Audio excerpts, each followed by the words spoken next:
Hello and welcome to the Spiel 2012 in Essen. I'm here at the booth of Treefrog Games with game designer Martin Wallace. Hello Martin. Hi Janine.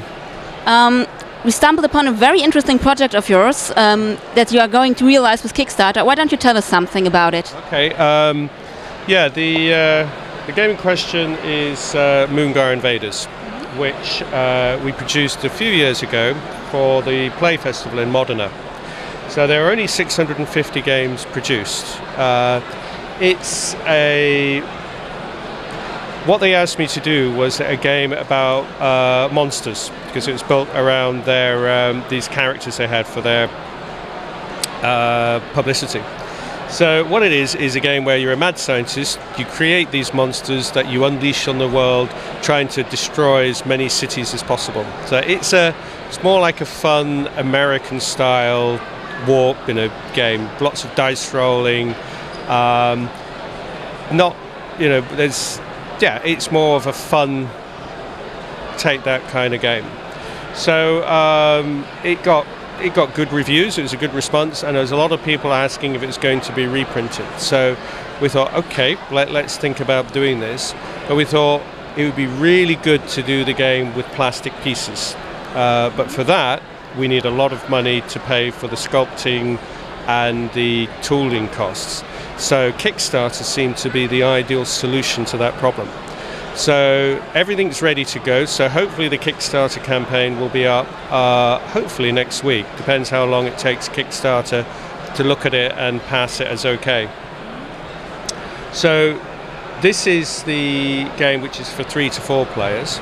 But if we make enough, if we get enough pledges, I've also designed a 2-player game. This, by the way, is the cover artwork for the main game. I've also designed a 2-player game that will also go in the box, which is a heroes versus monsters fight to the death in Manhattan, which is just, again, good fun. It's lots of different weapons you can use. You can throw dynamite at them. There's jeeps. The monsters got heat rays, and they'll throw boulders and stuff. Buildings, you get rubble being created by buildings knocked over. So as much as possible, I've tried to make it feel like you're in a Hollywood movie. So it moves quickly. The game rules themselves are simple, but there's a lot of tension in the game. That sounds like a lot of fun. I think people will really like that. And the thing with the 2-player game is it will only be available to those people who buy the Kickstarter version. So for those people who think, oh, I'll wait till it comes out in the shops, it's like, no, it's not going into distribution. The standard game will do, obviously, but if you want the 2-player version, you have to pledge to Kickstarter. That is the only way you will get that game. Yeah, that's tempting me to pledge myself, actually. Yeah. Well, the other thing, just to emphasize, is a lot of the people who go on Kickstarter, they don't know much about the games industry, and they're obviously based in America, which means for people outside of America, the costs are quite high. They have to pay extra shipping and then import duty. But we will be charging, we'll be charging $60 for the game. That includes shipping wherever you are in the world, because what we plan to do is have the game shipped within those areas that order the game. So if somebody pledges for the game in Germany, the game will be sent from within Germany. So there'll be no worries about paying extra duty or extra money for shipping. That's very good news. And so you have designed more interesting games, I've been told. Do you want to present any of them? Yeah, well, we've got 2 other games that are new to the show. There's PI, which we have here. This is possibly the simplest game that Treefrog has ever released. It's a mixture of Cluedo and Mastermind. So it's a deduction game. So yeah, it's probably going to confuse my fans thinking, what's Martin Wallace doing here? But I think it's a really nice deduction game. The twist is, rather than everybody trying to solve the same crime, each player is trying to solve their own crime. And the person to their right is the person who knows the crime they're trying to solve.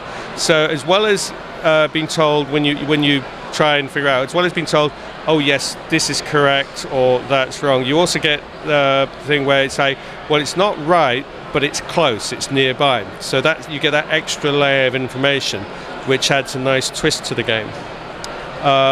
So this is a kind of game that I think gamers can play because it's a nice deduction game, but it's also simple enough to play with non-gamers because the rules are simple. It's just about looking at the board and thinking, okay, what do I do next to reduce the number of possible possibilities?